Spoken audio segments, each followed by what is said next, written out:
It's October 2006, and I've come to Newcastle to document the last days of the Regal cinema. You were coming up Sunday night. Yeah. At 6 o'clock, there's one light globe out. So don't take it, I'll replace the light globe. Bruce wants it to look its best, not a single bulb burnt out. So I'll change that light globe. He wants to go out, of course, in a blaze of light. And I'll have to get the show started. Yeah. Why was it closing? Many reasons, it seemed. Bruce was tired and having trouble finding a successor. I suppose I must carry some of the blame by being so single-minded almost as to, just leave me alone, I can't cope with help. Oh, really? Also, the building needed extensive repairs. Council wanted to sell it, bulldoze it, so no help from that quarter. But it must be admitted that it was also very cramped and inconvenient. For example, Bruce's office was way at the back, and he'd be forever dashing one way or the other with chocolate to melt for his choc tops. Or if the monitors, which he watched as he ate, showed a problem, he'd be dashing back the other way. Back to front of house. Mr. Chairman, this was 1932. And that front of house was itself as cramped as a cupboard. Two movies. With patrons and selling and tickets. Thanks, Tom.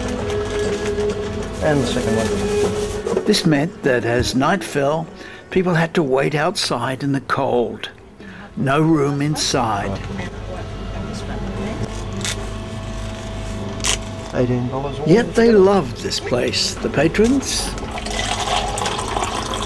They loved this crazy venue where money wasn't the be-all and the end-all. Wow, look at that. 20-cent coins. Wow. Where the cash drawer was locked with a nail.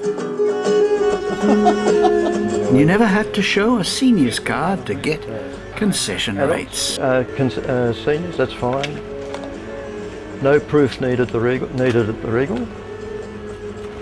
Being a patron of the Regal is a character reference, you see, so all you've got to tell me is the truth. Why wouldn't you drive 100 k's to this theatre, as did this lady?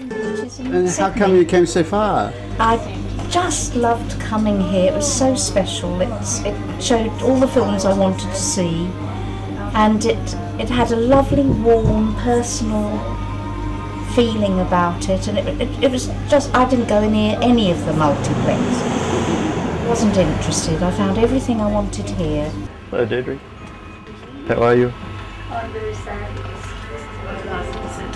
Well, am I supposed to come around there and cry on your shoulder? Or? No. But you are coming around on the last night, aren't you? Well, it might be too much for me. I need some support. So Bruce Bruce has been doing this for 38 years. 38 years, not a day off. Yes, and that means manhandling 20-kilo reels of film all day, through the day, till 11 at night.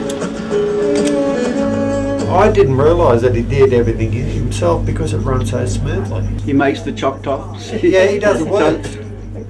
Yeah. And he makes his own dinner in the little hallway back there. Yeah. Oven, look at that. Baked potatoes. I was thinking today he must sleep here somewhere. I think he must have a hammock up, you know, with the cameras, up with the projector. He's fulfilling about 5 or 6 functions. He cleans the absolutely. theatre.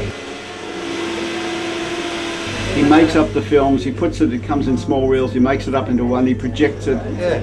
he sells the tickets, he sells the food. He should be in the Guinness Book of Records. Now there's something, I think he should. I don't think there'd be anyone else who could possibly have done what he's done on a continuing basis. Well, you could nominate him, go online and you can nominate him. Well, I think that's a jolly good idea.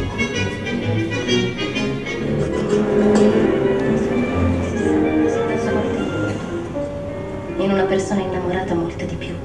A volte si arriva a 100 senza rendersene conto. Il cuore è l'ultimo ad andarsene. It's why I rather enjoy standing at the door and listening to the comments on a film.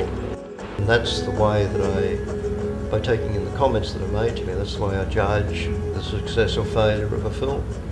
And it's those comments that governs whether I continue a film on, and I do, month after month after month. Maybe with just 3 or 4 screenings within a 2-month calendar. But, you know, I've had films here for a couple of years. Which is true of a film he liked very much called Love's Brother. I'd never heard of it. But it's one of the very interesting things about Regal Cinema, keeping on films and finding audiences for them. A thing that'll be much easier to do if and when it reopens, because then it will be with digital projection. And keeping a film around won't be an expensive 35mm print, but just a hard drive. That's a great future for a little cinema like this.